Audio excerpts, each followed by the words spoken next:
नमस्कार। Legal education के हमारे YouTube चैनल के इस सेगमेंट में आपका स्वागत है। हम बात कर रहे हैं भारतीय दंड संहिता की। अब हमारे पिछले एपिसोड में आपने भारतीय संहिता की एक धारा 1 से लेकर धारा 5 तक को आपने समझा, उस पर हमने डिस्कस किया।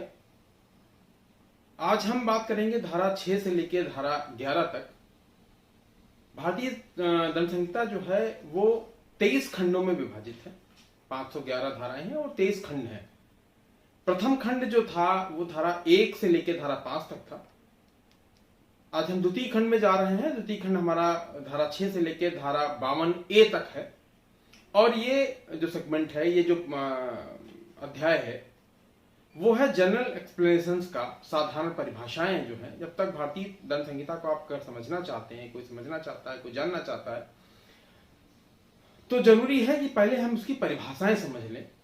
कि जब तक हम एक्सप्लेनेशंस नहीं समझेंगे तब तक हम ना भारतीय संविधान को समझ सकते हैं, ना भारतीय दंड संहिता को समझ सकते हैं, ना भारतीय कानून को समझ सकते हैं।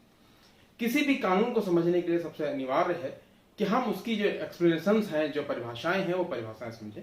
थोड़ा नीरस आपको हो सकता लग रहा हो, लेकिन एक बार परिभाषाएं जरूरी है समझना। और बिना परिभाषाओं के हम भारतीय दंड संहिता को बहुत अच्छे से नहीं समझ पाएंगे। इसलिए जरूरी है कि हम परिभाषाओं को समझें। और खासकर वो जो स्टूडेंट हैं जो किसी एग्जाम की तैयारी कर रहे हैं, चाहे पुलिस की तैयारी कर रहे हो, चाहे लीगल एग्जाम की तैयारी कर रहे हो, या साधारण जो समाजसेवी हैं, पत्रकार हैं, उनको भी जरूरी है ये बात जानना कि भारतीय दंड संहिता के अंदर जो परिभाषाएं दी गई हैं वो परिभाषाएं किस तरीके से प्रभावी है। तो आज का एपिसोड स्टार्ट करने से पहले हमारी एक आपसे गुजारिश है कि हमारा उत्साह बढ़ाने के लिए आप हमारे इस YouTube चैनल को लीगल एजुकेशन, इसको सब्सक्राइब करें, लाइक करें, आप कमेंट जरूर करें। इससे हमारा उत्साह बढ़ेगा। हमें ये पता चलेगा कि आप कितना इंटरेस्ट ले रहे हैं और क्या जानना चाह रहे हैं। कि आपकी जो जानने की जो क्षमता है, जानने का जो तरीका है, या क्या जानना चाहते हैं, वो आप जब तक हमसे नहीं बता शेयर करेंगे तब तक हम नए नए जो भारतीय कानून है या भारतीय कानून के अंदर क्या विविधताएं हैं वो हम नहीं बता पाएंगे आपको। इसलिए आप सबसे मेरी गुजारिश है, आप सबसे मेरी प्रार्थना है कि मेरे इस चैनल का सब्सक्राइब करें और अपने सारे मित्रों तक इसको शेयर जरूर करें। स्टार्ट करते हैं भारतीय दंड संहिता की धारा 6। धारा 6 ये कहती है कि कोई अपराध है और वो अपराध को विवेचना करते समय या अपराध पर डिस्कशन करते समय, अपराध पर आगे निर्णय करते समय जो अपवाद दिए गए हैं, जो भी चीजें ऐसी हैं जो, चूंकि भारत के इस दंड संहिता के अंदर हर अपराध के लिए दंड निर्धारित किया गया है, लेकिन कुछ विशिष्ट परिस्थितियां ऐसी हैं जिन परिस्थितियों में दंड को छूट दी गई है। तो जो धारा 6 कहती है कि जब भी दंड निर्धारित होगा तो उन अपवाद की स्थितियों को, जो अपवाद धारा 76 से लेके 106 के बीच में है, आगे हम आपको बताएंगे उनके विषय में, वो जो 76 से लेके 106 के बीच में जो अपवाद हैं, उन अपवादों को पहले ध्यान रखा जाएगा। और ये माननीय न्यायालय, जो भी हमारा माननीय न्यायालय होगा, वो इस पर गौर जरूर करेगा कि कहीं कोई अपराध की निर्णय देते समय, उस पर जजमेंट करते समय, कोई आदेश करते समय ऐसा तो नहीं कि कोई अपराध जो है वो अपवाद के अंतर्गत आता है। इस बात को समझने के लिए आप ऐसे समझ लीजिए कि जैसे कोई व्यक्ति किसी व्यक्ति को पकड़ लेता है और पकड़ के वो कहीं ले जाए, तो 2 अपराधों से दंडित किया जा सकता है। एक कि वो किसी को पकड़ने का अपराध, सदोष परिरोध है, किसी को रोकने का अपराध, किसी भी आदमी को अगर रोक लिया जाए, और किसी को किसी जगह ले जाया जाए, यानी अपहरण का अपराध। 2 बातें आप समझ लीजिए पहले, कि किसी को रोकना और रोकने के बाद उसको कहीं ले जाया गया। इन दोनों से वो दंडित किया जा सकता है अगर उसकी स्थितियां ऐसी हैं कि वो किसी आपराधिक मानसिक स्थिति के अंतर्गत एक कार्य कर रहा है। लेकिन अगर इसी कार्य को कोई पुलिसकर्मी अगर करता है कि किसी व्यक्ति को पकड़ता है और पकड़ के उसको थाने ले जाता है, काम तो उसने वही किया है कि किसी को रोका और रोके जाने के बाद उसको उसकी मर्जी के बिना, जिस व्यक्ति को ले गए थे उसकी मर्जी के बिना किसी स्थान पे ले गए। लेकिन चूंकि ये कानून सम्मत कार्य हो रहा है, इसलिए जो अपवाद की स्थितियां हैं, जो धारा 76 कहती है कि कोई व्यक्ति अगर विधि आबद्ध होकर कोई काम करता है, लीगल रूप से अगर कोई काम कर रहा है, तो वहां पर उसको दंडित नहीं किया जा सकता है, वो उसको वहां पे छूट मिलेगी। जैसे कोई न्यायाधीश, अगर हम किसी की हत्या कर दें, हम किसी को मार दें, तो धारा 302 के तहत हमको सजा मिलेगी। लेकिन अगर यही काम कोई न्यायाधीश करता है अपना आदेश सुनाते समय, दंड का जो आदेश है या जजमेंट है, उसमें करते समय वो कहता है कि इसको मार दिया जाए, इसको फांसी दे दी जाए, तो मर तो व्यक्ति वहां भी रहा है, लेकिन वहां पर जजमेंट सुनाने वाले उस जज को, उस न्यायाधीश को इस बात की छूट होती है कि उस पर वो दंड का जो भार है या दंड का जो आरोप है वो नहीं लगेगा। इसी तरीके से वो व्यक्ति जिसने जो जल्लाद का काम कर रहा है, जिसने फांसी दी थी, वो अपने हाथ से किसी व्यक्ति को मार रहा है, लेकिन वो भी चूंकि लीगल तरीके से काम कर रहा है, कानून के आधार पे काम कर रहा है, कानून के आदेश के आधार पे काम कर रहा है, इसलिए उसको भी छूट मिलेगी। इसी तरीके से अगर कोई व्यक्ति आपके घर आता है, रात में आपके घर आता है और आपके घर में कुछ सामान चुराता है, आप रात में जग जाते हैं, देखते हैं कि हमारे घर में चोर आया हुआ है, और उस चोर को रोकने के लिए आप ऐसा कोई अपराध कर देते हैं जिससे उस चोर को क्षति पहुंच जाती है। आप उसको मार देते हैं, या उसको आप पीट देते हैं, या उसको हमला करके उसको चोट पहुंचती है। तो साधारण स्थितियों में अगर कोई किसी आदमी को चोट पहुंचाता है तो वो दंडित होगा। लेकिन अगर ये स्थितियां ऐसी हो कि वो चोर आपकी संपत्ति को चुराने आया हो, तो सेल्फ डिफेंस के केस में आप चूंकि आत्मरक्षा करने का आपको अधिकार है, आप अपने आप को बचा सकते हैं, उस आत्मरक्षा के प्रभाव के कारण आप पर वो अपराध नहीं आएगा और आप उसे दंड से बच जाएंगे। इसी तरीके से अगर कोई डॉक्टर है और डॉक्टर किसी को बचाने के उद्देश्य से किसी को बचाना चाहता है, वो कोई बीमार व्यक्ति है और बीमार व्यक्ति को दवा देना चाह रहा है, और दवा देने के फलस्वरूप व्यक्ति मर जाता है, ऐसी स्थिति में उस डॉक्टर का भी संरक्षण, वो साधारण जो अपवाद हैं भारतीय दंड संहिता के अंदर 76 से लेकर 106 के बीच में, उनके अंदर वो भी आता है और वो भी उस दंड से भागी नहीं होगा, उसको दंड से छूट मिलेगी।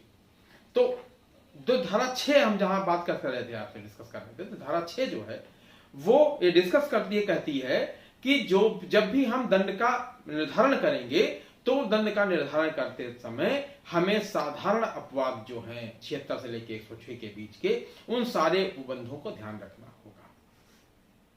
धारा 7 साधारण सी धारा है और ये कहती है कि एक बार अगर पूरे इस आईपीसी की जो भारतीय दंड संहिता है, कोई बात स्पष्ट कर दी गई है, कोई भी बात अगर स्पष्ट कर दी गई है, तो स्पष्ट करने के बाद उस पर दोबारा स्पष्टीकरण की जरूरत नहीं है।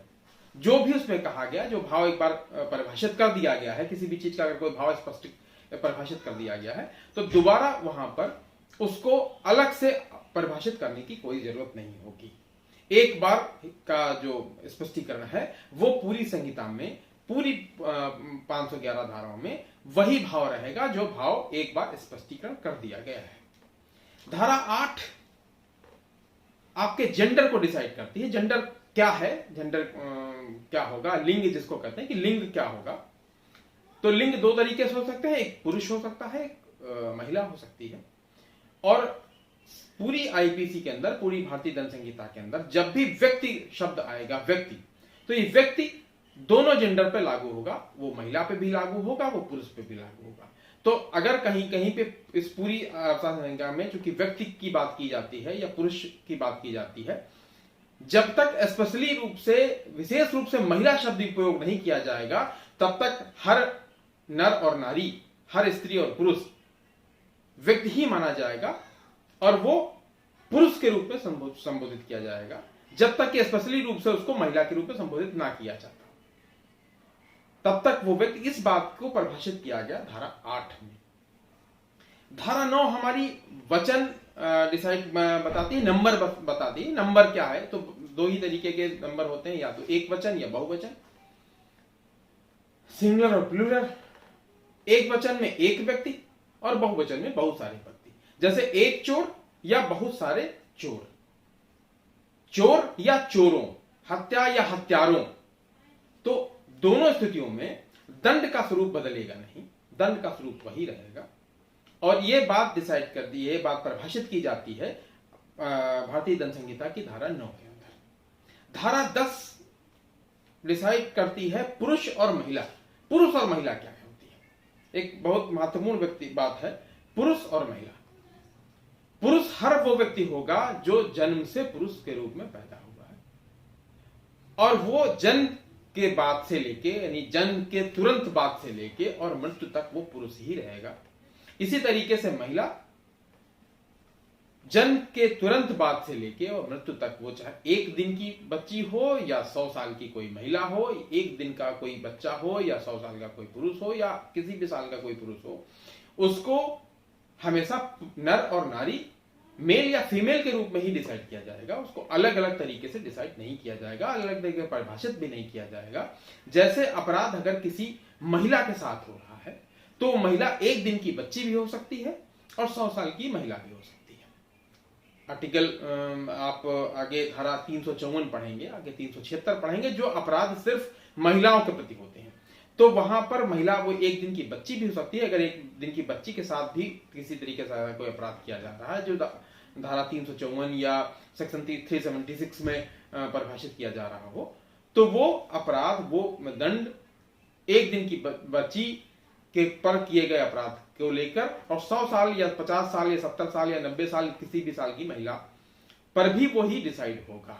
उसके अलग अलग नहीं होगा। जैसे हमारे साधारण रूप में क्या होता है कि एक पहले बच्ची होती है, एक बच्चा होता है, फिर वो बालक होता है, बालक के बाद किशोर होता है, किशोर के बाद युवा होता है, युवा के बाद प्रौढ़ होता है, प्रौढ़ के बाद वृद्ध होता है।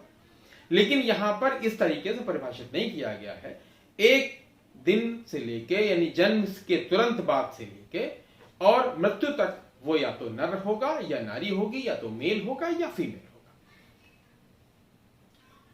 धारा 11 व्यक्ति को डिसाइड करती है। व्यक्ति कौन है? जैसे बार बार बात कही जाती है कि एक फलाना व्यक्ति, ढकाना व्यक्ति, एक व्यक्ति पकड़ा गया, एक व्यक्ति मारा गया। तो व्यक्ति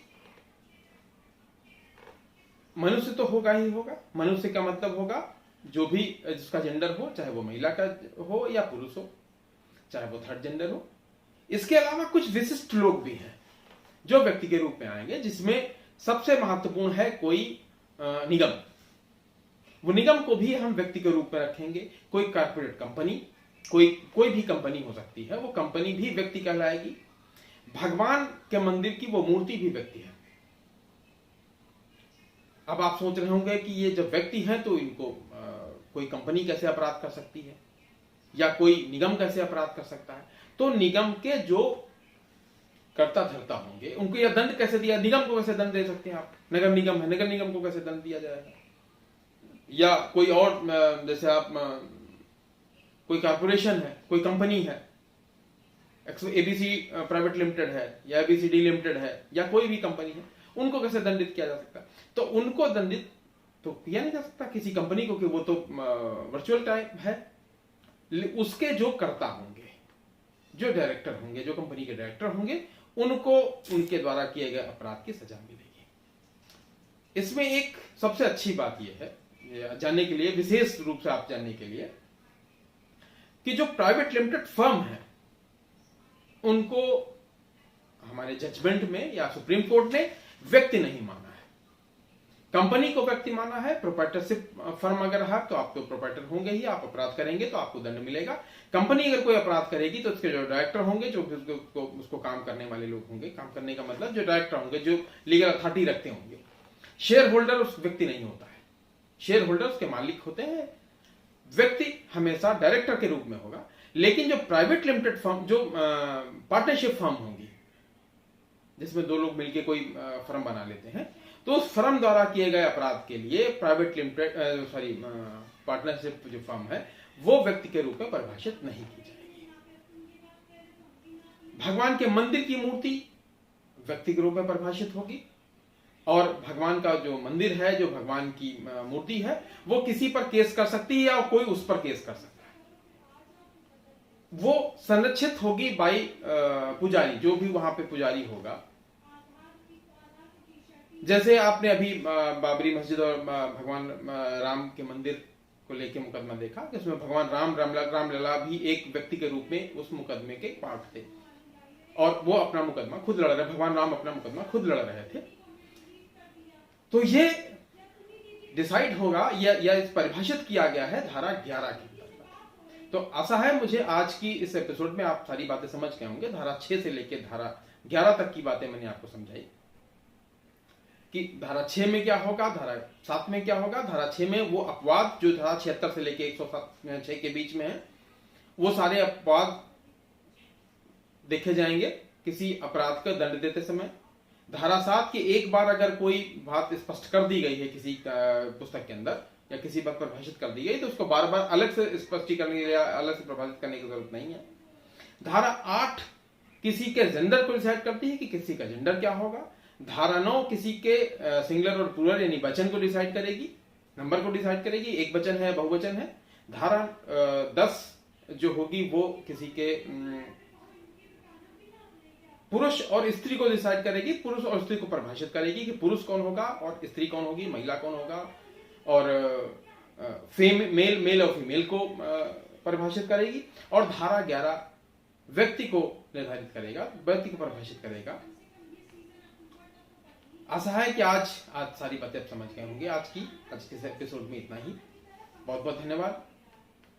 आपसे मेरी एक रिक्वेस्ट है कि आप मेरे इस चैनल को लाइक करें, सब्सक्राइब करें और ज्यादा से ज्यादा लोगों तक पहुंचाने का प्रयास करें। धन्यवाद।